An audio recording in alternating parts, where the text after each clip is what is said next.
स्वागत है।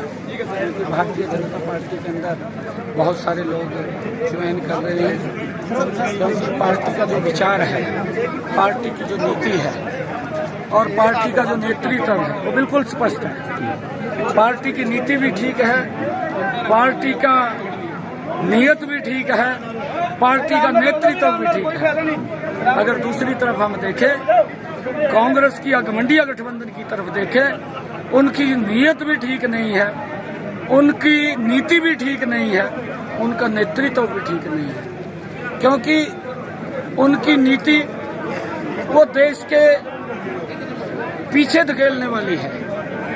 नरेंद्र मोदी जी की नीति देश को आगे बढ़ाने वाली है। देश की हमारी प्रधानमंत्री जी की नीयत साफ है, वो देश को प्रथम मानते हैं। सर वो देश को प्रथम मानते हैं। कांग्रेस के लोग अपने आप को प्रथम मानते हैं, वो देश को नहीं मानते, वो अपने आप को मानते हैं। हमारा नेतृत्व स्पष्ट है, नरेंद्र मोदी है और उनके पास नेतृत्व कहीं दिखाई नहीं देता। कौन उनका नेतृत्व होगा?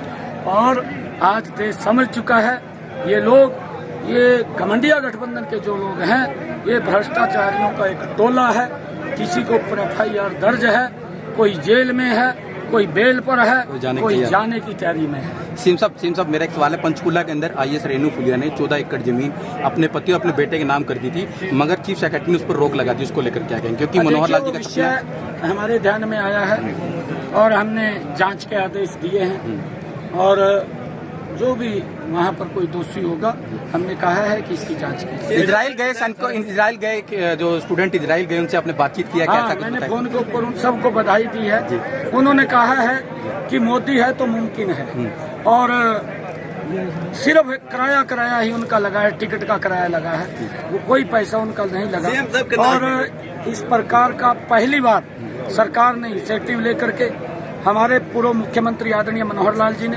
ये योजना बनाई है। आज दुनिया के अंदर कहीं पर भी भारतीय है, वो गर्व से बोलता है कि नरेंद्र मोदी है तो किसी प्रकार की दिक्कत नहीं है। हर चीज का वहाँ वो सुरक्षित अपने आप को महसूस करते हैं और उसका परिणाम है कि नरेंद्र मोदी जी के नेतृत्व में भारत बड़ी गति से आगे। आज वो करनाल वाली याचिका भी रद्द कर दिया हाईकोर्ट ने, जो आपके खिलाफ डाली गई थी। माननीय हाईकोर्ट ने क्लियर हो गया मामला, अब तो इलेक्शन लड़ रहे हैं सर। माननीय हाईकोर्ट ने उसको खारिज किया है और चुनाव की हमारी पूर्ण तैयारी है। मैं कल वहाँ करनाल के अंदर गया था। मैं 4 हमारे मंडल हैं, चारों मंडलों के कार्यकर्ताओं को बीच में मैं गया था, उनका आशीर्वाद लिया, लोगों से मिला हूँ करनाल के, उनका आशीर्वाद लिया है और बड़े मैंडेट के साथ करनाल के लोगों 11 सीटों पर 11 वहाँ पर 2 कहा हम कमल खिलाएंगे, ये उन्होंने प्रण किया। हरियाणा के अंदर 11 कमल खिलेंगे और 11 के 11 10 नरेंद्र मोदी जी के पास जाएंगे, एक चंडीगढ़ में जाएगा। सर, विजेंद्र सिंह की पार्टी ज्वाइन करने के बाद कौन सी सीट दे रहे हैं उनको? देखिए, क्योंकि सीटें तो हमारे आगे विधानसभा की भी बहुत है और जो भी हमारा पार्लियामेंट्री बोर्ड तय करता है और वहाँ से व्यक्ति कौन आता है कौन नहीं आता है, जो पार्लियामेंट्री बोर्ड तय करता है वो निर्णय अंतिम होता है और उसको लेकर के आगे बढ़ाने का काम करते हैं। विजेंद्र सिंह जी का स्वागत है और आने वाले समय के अंदर भारतीय जनता पार्टी का जो माहौल बना है, आज हर व्यक्ति में जोश है, हर व्यक्ति में उत्साह है। नरेंद्र मोदी जी की नीतियों के कारण, डबल इंजन सरकार की नीतियों के कारण कि पहली बार ये लाभ ये लोगों तक पहुंचा है और उसका परिणाम है कि जब 4 तारीख को रिजल्ट आएंगे, जो 400 पार देश बोल रहा है, 10 की 10 लोकसभा की सीट। लास्ट सवाल सीएम साहब, ये कि ऐसी चर्चा है, विपक्ष कह रहा है कि 4 लोकसभा के जो आपके कैंडिडेट हैं हरियाणा के, वो बदले जा सकते हैं। नंबर 1 पे हिसार और अशोक तंवर और अम्बाला से मैडम बद्दो कटारिया ऐसे बदले जा सकते हैं। कुछ यहाँ प्रदेश अध्यक्ष भी हैं अभी पार्टी में। देखिए, वो सपने देखते रहते हैं, उनकी पहले तो ये नहीं हौसला हो रहा कि हम इस सीट से लड़ लें। पिछली बार तो उड्डा भी लड़ने के लिए तैयार हो गया था, जब देखा भी नरेंद्र मोदी के सामने टिक नहीं पाया, उसको भी हार देखनी पड़ी और उसके मन में ये डर है कि अब की बार भी मैं हार देखूंगा और अब की बार वो बोलता है कि मैं तो चुनाव नहीं लड़ूंगा।